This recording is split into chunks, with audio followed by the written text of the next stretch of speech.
Hi ladies, it's Sandy here. I just wanted to talk to you about my IUD removal that I had done. It was a hysteroscopy where my strings went inside my uterus. It was not pleasant. So in case some of you ladies are going to go through this or are trying to think about what kind of birth control they are going to use, maybe you should think about the IUD and the side effects that it may have against you.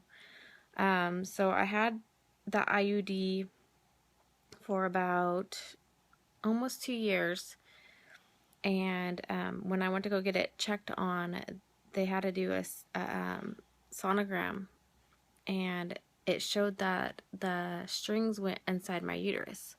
So we had to have a procedure done where I went into the office and they had to dilate me and take my IUD out.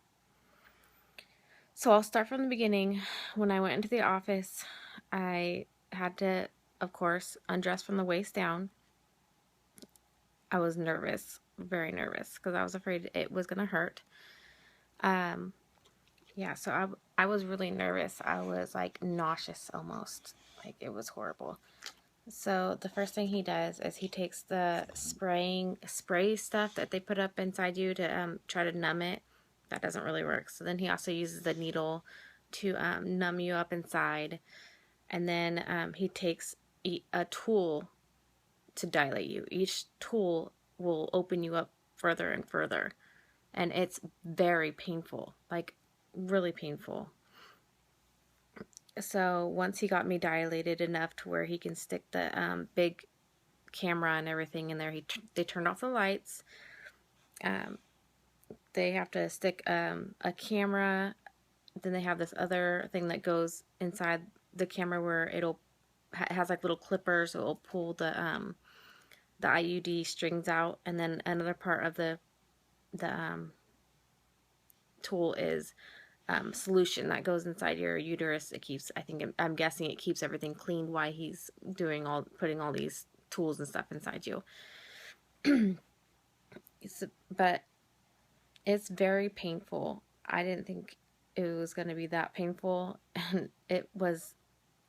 I never went into labor. Both my kids, I had C-sections, and that was nothing compared to the way I felt when he was doing the IUD removal. And then after everything, after he finally got it out, it took about, I don't know, it felt like 30 minutes, but I guess it took like, I don't know, 5 minutes or so, 6 minutes or so before he actually retrieved it. And then after he left the room, I started crying because I was in so much pain. You get really bad cramps. It feels like someone's punching you over and over again, and there is no release. You cramp continuously. It's all the time. So if any of you ladies are gonna get that procedure done, make sure to take some ibuprofen, because I did not have any ibuprofen for after the procedure. So I literally was hunched over in the car all the way home. When I got home, I took some ibuprofen. I took about 3 of them and laid in bed. And after like an hour and a half or so, I started to feel better. But it was not pleasant. It was not a great experience at all. I will never get the IUD ever again, because I do not want to go through that again. So I told my husband, if or when we do decide to get fixed, he will get fixed or I will get my tubes tied, because if I have another baby, then obviously I can get my tubes tied when I'm having a C-section, which would be pretty easily done. So yeah, that was my experience with the IUD. So if any of you guys decide to get the IUD, keep that in mind, that the IUD might suck in its strings into your uterus and you'd have to go through the same procedure I did. But yeah, so that was my experience, and I hope it helped anybody out if they decide to get the IUD. I'll talk to you girls all later. Bye-bye.